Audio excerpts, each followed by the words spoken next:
Moin, moin, ihr lieben Landratten, Seebären, mit oder ohne Bart. Willkommen zu einer nächsten Geschichte von Jim Knopf und Lukas, der Lokomotivführer, von Michael Ende. In dieser Stelle nochmal ein frohes neues Jahr und ich hoffe, dass ihr alle gesund reingerutscht seid. Mein kleiner Hirsch hier und ich werden jetzt die neuen Abenteuer von Jim Knopf und Lukas vorlesen. Und zwar das 18. Kapitel, in dem die Reisenden von den Scheinriese Abschied nehmen und vor dem Mund des Todes nicht mehr weiter konnten. Teil 1. Die Wüste war flach wie ein Nudelbrett und sah nach allen Seiten ganz gleich aus. Aber Herr Tutur war keinen Augenblick unsicher, in welche Richtung sie fahren mussten. Und so dauert es nur nicht einmal 3 Stunden, da hatten sie schon die nördliche Grenze der Wüste, das Ende der Welt, erreicht. Die Landschaft lag im hellen Schein des Mondes, aber dort, wo der Rand der Wüste war, hörte plötzlich alles auf. Es war nicht mehr da. Kein Boden, kein Himmel, einfach gar nichts.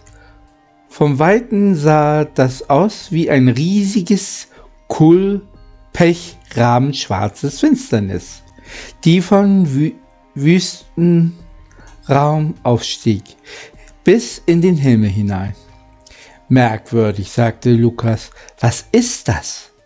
Das ist die Region der schwarzen Felsen, erklärte Herr Tutur. Sie fahren ganz dicht bis dahin, wo die Dunkelheit beginnt. Lukas hielt Emma an und sie stiegen aus. Die Stadt der Drachen, fing Herr Tutur an zu erklären, liegt irgendwo im Land der 1000 Vulkane. Das ist eine gewaltige Hochebene, die mit Tausenden von großen und kleinen feuerspeienden Bergen bedeckt ist. Wo die Stadt der Drachen genau liegt, weiß ich leider auch nicht. Aber das werden Sie schon rausbekommen. Gut, meinte Lukas. Aber was ist dieses Schwarze hier? Müssen wir da vielleicht durch? Fragte Jim. Das jetzt nicht vermeiden lassen, antwortete der Tutur.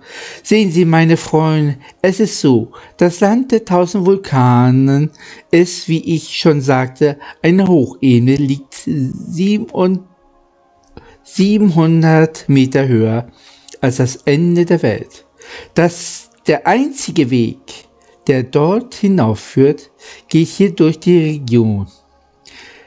Der schwarze Felsen hier? Fragte Jim verwundert. Ich sehe aber gar keinen Weg. Nein, sagte Herr Tutur ernst. Moment. Man kann ihn auch nicht sehen. Das ist eben das Geheimnis der schwarzen Felsen. Sie sind nämlich so vollkommen schwarz, dass alle Helligkeit aufschluckt wird.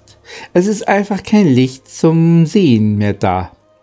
Nur an besonderen starren Sommertagen bleibt ein ganz kleiner Schimmer übrig. Dann kann man oben am Himmel einen schwachen, violetten Fleck erkennen. Das ist die Sonne, aber sonst gibt es hier nur tiefe Dunkel. Aber wenn man zu sehen ist, aber wenn nichts zu sehen ist, fragte bedenklich, wie kann man denn da den Weg finden?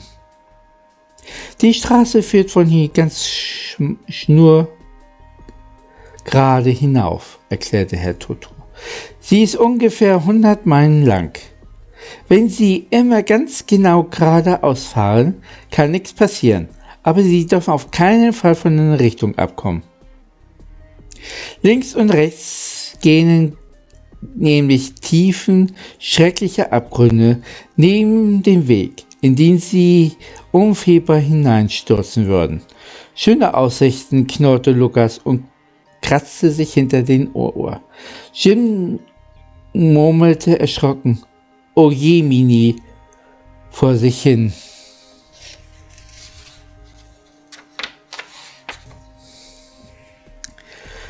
An der höchsten Stelle, fuhr Herr Turtur fort, führt die Straße durch einen großen Felsentor. Es heißt der Mund des Todes. Dort ist es am allerdunkelsten und selbst in einem strahlenhellen Sonnentag herrscht dort eine ganz undurchdringliche Finsternis. Sie werden den Mund des Todes sofort an einem fürchterlichen Heulen und Stöhnen erkennen. »Warum heult es denn?« fragte Jim, dem es unbehaglich wurde. »Das macht der Wind, der ständig durch den Felsentor weht«, antwortete Herr Turtur. »Ich rate Ihnen übrigens, die Türen der Lokomotive fest geschlossen zu halten. Da es in der Region ewige Nacht herrscht, ist der Wind so kalt, dass ein Wassertropfen zu Eis gefriert, ehe es auf den Boden ankommt. Sie dürfen auf die Lokomotive nicht verlassen. Um keinen Preis. Sie werden sofort vor Kälte erstarren. Danke für die guten Ratschläge«, sagte Lukas. »Ich denke, wir warten bis der Abfahrt lieber bis Sonnenaufgang, wenn es auch noch so wenig Licht gibt. Besser als gar nichts. Und immer noch, was meinst du, Jim?« »Ich glaube auch«, erwiderte Jim. »Dann habe ich wohl das Beste. Ich verabschiede mich jetzt, meine Herr Turtur. Ich habe Ihnen alles gesagt, was ich weiß. Meine Freunde und ich möchte lieber nach Hause kommen, ehe es am Tag wird. Sie wissen ja, wenn der Vater Morgana«, sie schüttelten sich die Hände und sagten, sie lebe wohl. Herr Turtur bat, wenn die beiden Freunde wieder einmal in der Wüste, das Ende der Welt, kämen, dann sollten sie ihn doch mal besuchen. Jim und Lukas versprachen es, und dann machten sie den Scheinriese auf den Heimweg nach seiner Oase. Die Freunde sehen ihm nach. Seine Gestalt wurde mit jedem Schritt größer und immer größer, bis er schließlich wieder riesenhaft am fernen Horizont stand. Dort drehte er sich noch einmal um und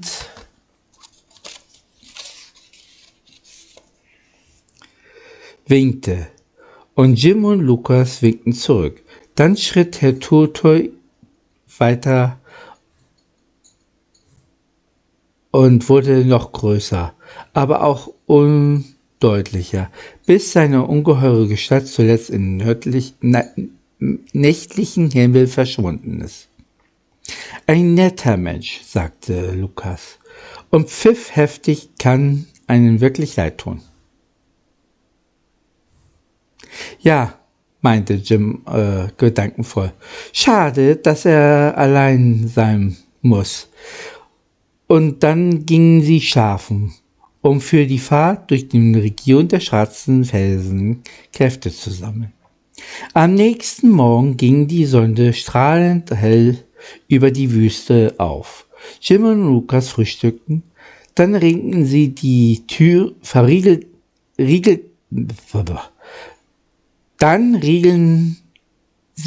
Türen der Führerhäuschen fest zu, schlossen sorgfältig die Fenster und fuhren los, mitten hinein in eine kohlpechschwarzen Finsternis. Es war tatsächlich, wie Herr Turtur sagte, die blendende helle Sonne war nicht mehr zu erkennen. Nur ein mattes, violettes Licht stand irgendwo hoch oben in den schwarzen Himmel. Rundherum war alles vollkommen dunkel. Lukas knipste die Schalter und ließ die Scheinwerfer auf den leuchten, aber es nützte nichts. Das Licht wurde von den schwarzen Felsen aufgeschluckt, und so blieb es finster wie zuvor. So, das war Teil 1. Das nicht, wie es weitergeht. Ob sie es auch schaffen, das erfahrt ihr das nächste Mal. Und bevor ich es vergesse,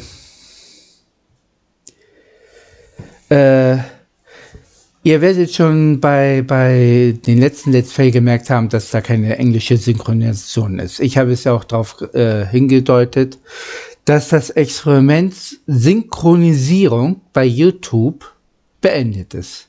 Deswegen wird alles wieder in Deutsch erscheinen. Keine englische KI-YouTube-Stimme mehr. Also wirklich. Jedes Mal, wenn ich vorgelesen habe und es mir angehört habe, kommt dieses hier. Als ob ich Sapper aus meinem Mund läuft. Und ehrlich gesagt, YouTube, ihr müsst eure KI mal ein bisschen überarbeiten. Ich habe ja nichts dagegen, wenn es in Englisch synchronisiert ist. Aber bitte mit meiner Stimme und nicht mit irgendeiner komische Kreatur KI-Stimme, die dann dieses hier macht. Das ist ekelhaft. Dazu mal abgesehen. Und dazu, ich habe ja nichts dagegen, wenn meine Stimme synchronisiert wird. Also in Englisch. Also meine Stimme, aber in Englisch oder in andere Sprachen. Aber Schauspieler zu benutzen für Synchronisation, das geht nicht. Denn Synchronisierung, deswegen haben wir ja Synchronisierung, dass die Menschen da mehr Wärme und Leben hineinhauchen. Wenn es mit einer KI gemacht wird, dann fehlt da nämlich das Lebendige.